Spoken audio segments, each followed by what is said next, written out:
wanted people, sure know how to drink. I came to the party, I laughed at the jokes she made. I wish that I hadn't, 'cause now the joke's on me. I didn't come here just so I could watch you make a mess. I didn't come here to ugly cry in my favorite dress. So what the hell were you thinking then when you kissed your lips? Now I'm kinda glad you did, 'cause now you adore me, adore me. Go ahead now,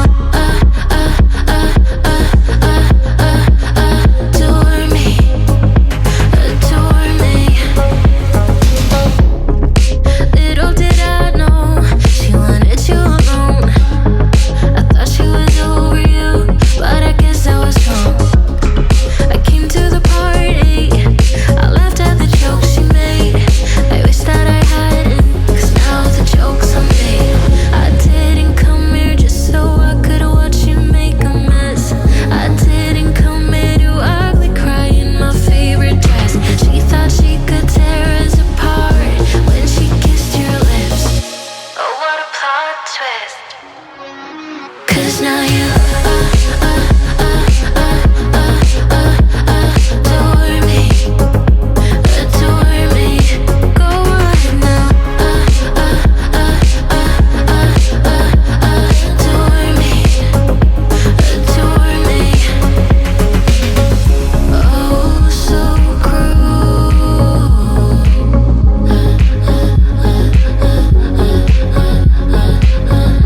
Oh, so cruel.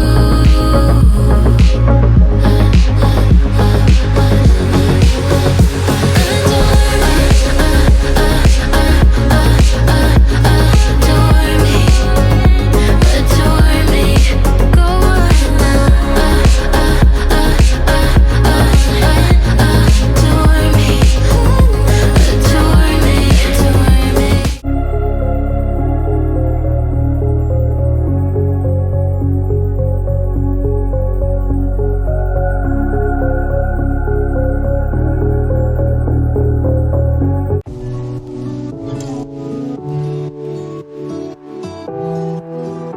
Good morning, everybody. So today I was going to take you guys throughout our day and just all the little things that we usually do. Like you saw, I usually start the morning by reading my Bible, getting the girls ready for the day, getting their breakfast, and then I like to tidy up a little bit. But yeah, we have a pretty normal day today, nothing too crazy. We're just gonna be doing some more like house stuff. We're going to be doing some homeschooling, maybe playing outside, just like really basic stay-at-home mom stuff, nothing too crazy. But yeah, even though I'm going to be staying home all day, I do like to get ready for the day. I do like to do my makeup, I do like to do my hair, I like to get dressed, I like to get the girls dressed and do their hair. For me, it just really helps me to feel more productive. And it just helps me to get through the day. And if I don't get ready for the day, it's a lot harder for me to have motivation to do stuff. All right, so I wanted to share with you guys some of the homeschool stuff that we're going to be doing today. So for my kindergartner, I shared this in my first video about homeschooling and stuff, what we use and everything. But for my kindergartner, we're using her language arts from The Good and the Beautiful, which has been really awesome. I started doing school with her back in August last year, kindergarten. We've been doing like preschool stuff ever since she was like 1.5, just like little stuff. And like as she got older, we just added more and more. Just because it was always fun to me. I think kids are always learning, so it's always good to introduce learning stuff to them. But anyway, so what we're doing for my kindergartner today is she's on lesson 29 of the Good and the Beautiful Language Arts course book. And she's going to be just doing some CVC words, some reading stuff. We're going to do a little poem. She's going to fill in the missing letters. She's going to be, figuring out which words rhyme, just like cute little stuff like that. And then I'll also have her probably do some extra extra reading usually with that. So I don't like to do too much stuff. So when we do like a lesson in the workbook, we only do one lesson a day. And they're usually very short. It's just like 2 pages, and then like some of their longer ones are like 3 pages. So she gets this done very quickly. So we do this, and then usually I'll pick like one of her reading books to do. So she has little booklets that came with The Good and the Beautiful. And then I also have some like easy reader type books that are also ones that she can read, that have like a couple sight words in it that we're working on. So she'll usually just pick one of those books to read. We'll sit together, we'll do the book, then she'll read the book to me. And then sometimes directly after we do our reading time, we will do math. And then usually while my kindergartner is doing stuff with me, like one-on-one, I'll have my 3-year-old do something else. So that's when I'll usually give her the iPad that we have, and I'll go through like all the games and the stuff that I have on the iPad for her and for my kindergartner. It's actually for both of them, they share it. So while I'm doing school with my oldest, she'll usually be on the iPad doing something, because that's really keeping her engaged, and she's okay with being by herself doing that while I'm doing this.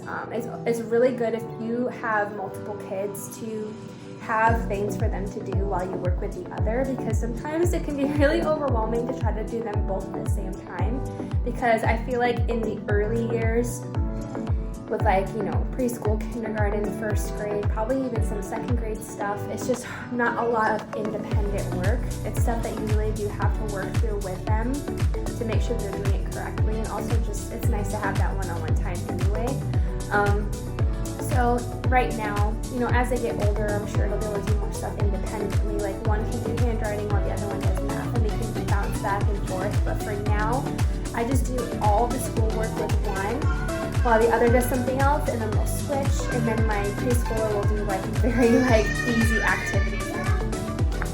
So yeah, anyway, so for the extra supplemental stuff we've been doing, these little workbooks that are really, really fun. You can get them from Dollar Tree, Dollar General. You can get it from Walmart. My youngest is in there. But yeah, we really like doing these. This one's all about addition.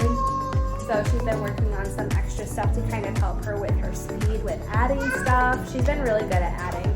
And then her actual curriculum just started introducing to her subtraction. So in this one, we've been working on subtraction a little bit, what it means to take away, and she's been really having fun with that. So these have just been kind of the extra stuff we've been doing for the last couple weeks and taking a break from the curriculum. And I think that's one of the beautiful things about homeschooling is you can take breaks from the curriculum and do other things and go back into it, but you can just kind of customize stuff that however you want, because you're the parent and you're the teacher. So Nathan and I have an iPad. This is not really specifically just the kids' iPad, but lately I have kind of wiped it clean and have just downloaded stuff that's just for them. Basically, this is going to be all learning stuff. A couple of these are just a couple fun ones, but everything else is learning-based and Bible-based. So I actually found a ton of really great Bible apps that are for kids. This one, the Owlgories, is actually a really cute one. I'll show you guys. It actually has little episodes of these little owls on adventures, and they talk about the Bible, and they just have really great discussions about the Lord, and it's just really cute. They just have a really cute thing. You have to have it online for that, so sometimes I'll turn on the Wi-Fi, but if I don't want them online, then I just turn it off because they don't know how to do that yet. And then another one for watching is Superbook. I love Superbook. It's been fantastic for the kids. It's actual Bible stories, and these kids that get sucked into the Bible to learn some sort of lesson. There is other things on here as well that I didn't actually look into yet. I said, they do have games and stuff. I wasn't sure. I think a lot of the Superbook stuff is for 7-year-old plus. But I haven't looked into all the other things it offers. But this is really great probably for older kids too. But my kids have just been enjoying watching the Superbook. So I think they actually only have like one downloaded yet, David and Goliath. I love David and Goliath. But you can, if you turn it back online, you can like watch all of these for free, which is really nice. Sorry, they're being so loud right now. But yeah, we just love this. A lot of reading stuff, some practice. They've got telling time. They've got Bible puzzles. They've got Bible memory verses, coloring Bible stuff. And yeah, if I'm like needing them to just like sit down and be quiet or do something on their own, this is a really great thing for them to have, because I know that they're either learning or they're learning about the Lord, and that gives me a lot of peace of mind.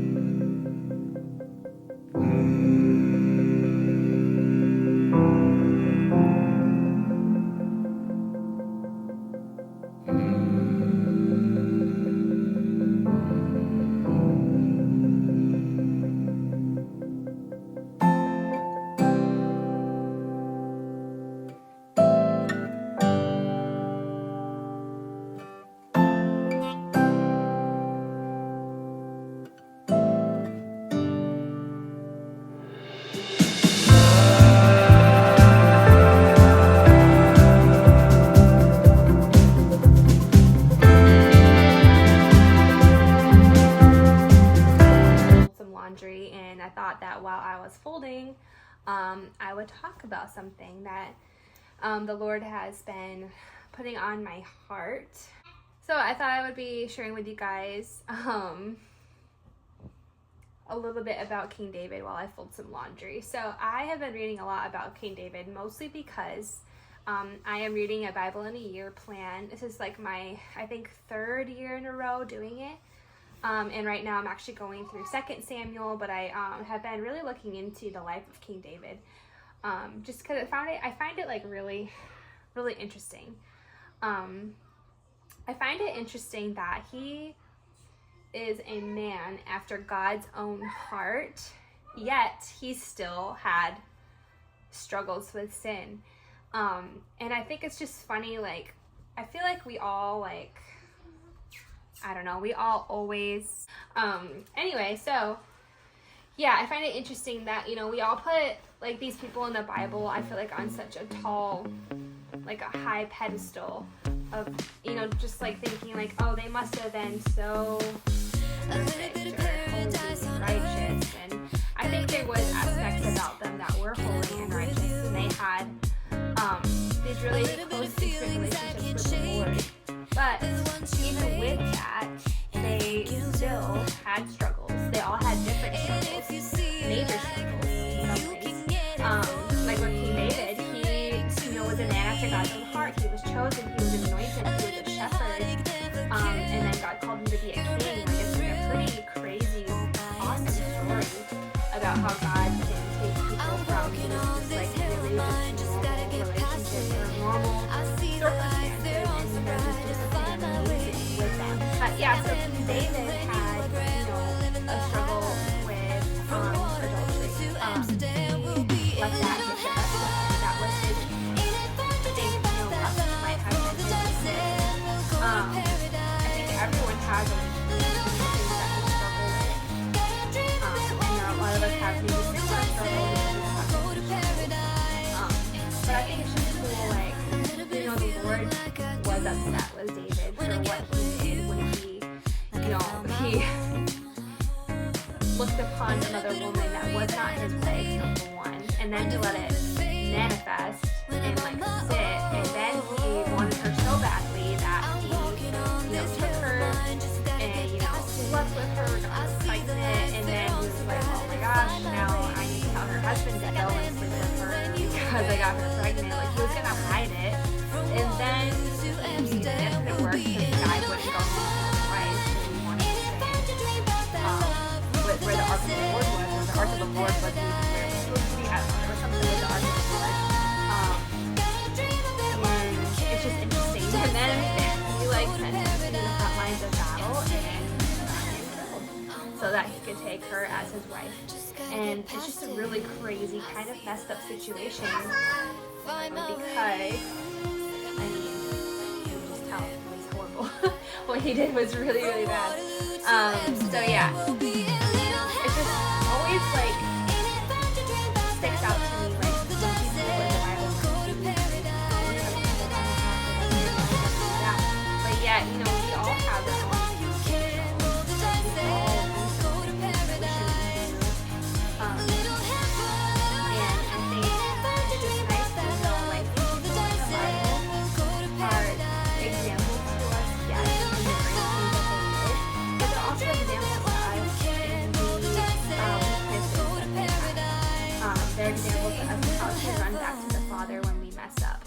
David had to go through a lot of really awful things after he had done that thing with by stealing someone's wife. Like the baby ended up dying, and like horrible things happened, and but he was still able to like go back to God. He's like, please don't take your presence from me.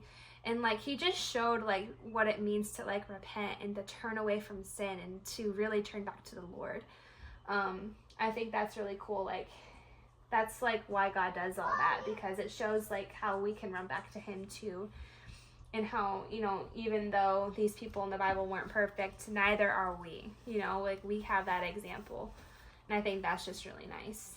Especially as moms, we all have things that we mess up all the time with our kids. And I think shame likes to come in and try to make us feel less than, or like, you're such a bad mom. You're not a bad mom just because you mess up.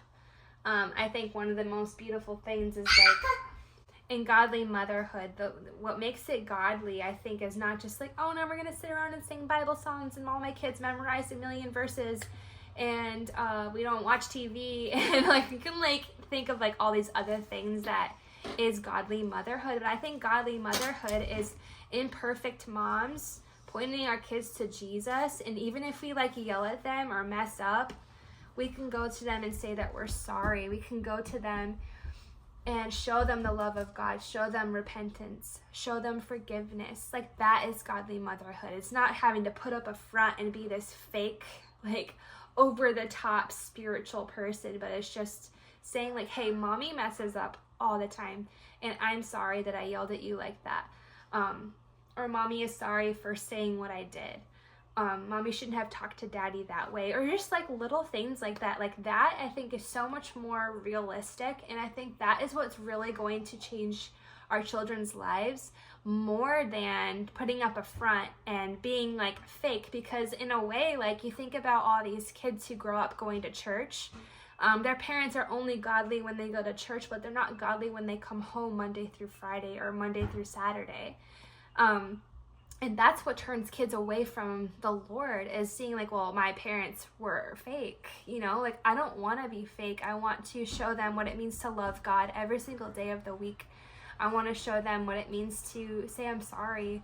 That's what godly parenting is. And that's something that the Lord has been really showing me. Like, I don't have to be this perfect person to be a godly mother.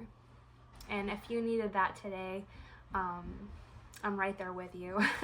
There's a lot of days where I mess up. There's a lot of moments that I don't get right. But I'm so thankful that I can say sorry to my kids and that they forgive me. And they're so like, kids forgive, man. Like kids are so great. They're so quick to forgive, and that should show us something of what it means to really forgive.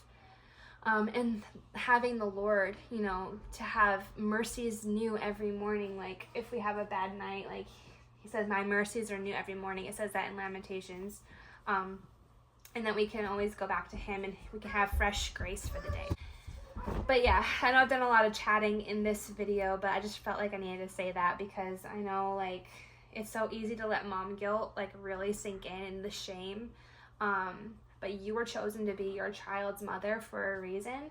And even though you mess up, God knew you would mess up. God doesn't expect any of us to be perfect. So take that pressure off of yourself.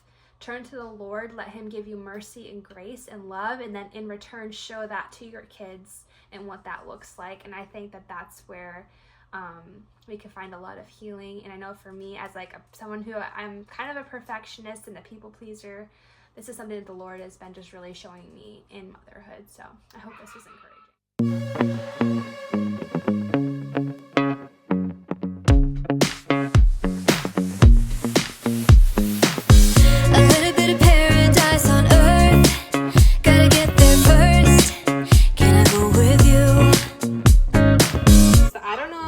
Have ever tried this, but cooking salmon in the air fryer is a game changer. It is so good. Maybe I'll share with you guys my recipe that I'm gonna do right now. So we usually do salmon, and then I have a rice cooker. I gotta start the rice right now. I've got the broccoli about to go into the oven, so we're gonna have salmon, rice, and broccoli. And yeah, cooking it in here is also super fast, so I love that. So today I wanted to share with you guys the salmon recipe that we make at least once a week. So right now I'm mixing the sauce that I'm going to be pouring over the salmon. So basically you can use a half stick or a whole stick of butter, some liquid aminos, which is really great. I'm not sure the exact measurements, but I can link it down in the description box. Minced garlic, and also I like to add in some ground ginger. You could probably add fresh ginger too. I just didn't have any on hand, and then I just give that all a really good mix. I melt the butter in the microwave, but if you want to be healthier, you can melt it on the stove. But yeah, we just mix that all together. And then I'm going to be adding the salmon right into the air fryer. So what I do for that is, I didn't show it here in the clip, but I also like to put on some parchment paper right on the bottom of the air fryer to help it not lose all of the sauce that I'm going to be pouring over the top. So yeah, once you line the air fryer, you can just put the salmon right inside. And then I like to add some paprika on top of the salmon before I put the sauce on. And then I also this time decided to put a little bit of smoked paprika, which I don't usually do, but it looked like it would be pretty good, so I'm gonna add that on top as well. Wasted money on cures, forgot how to fix myself. They say that time is free, then why is it so precious? Oh, I'll save memories in my head, like Polaroids on walls. They remind you to look ahead. Time is running out. Alright, that wraps it up for today. I just got the girls, and after dinner they went and took a bath, got their jammies on, got all ready for bed, and they're in bed now. And I'm gonna try to do a little bit of cleaning up, probably take a shower, and then go to bed. It's been a really long day. But I hope you guys enjoyed this video today. Please give it a thumbs up if you did like it, and please consider subscribing to my channel. I really do want to start posting more on here. Hopefully I didn't ramble too much in today's video, but yeah, I hope it was encouraging to you guys. Like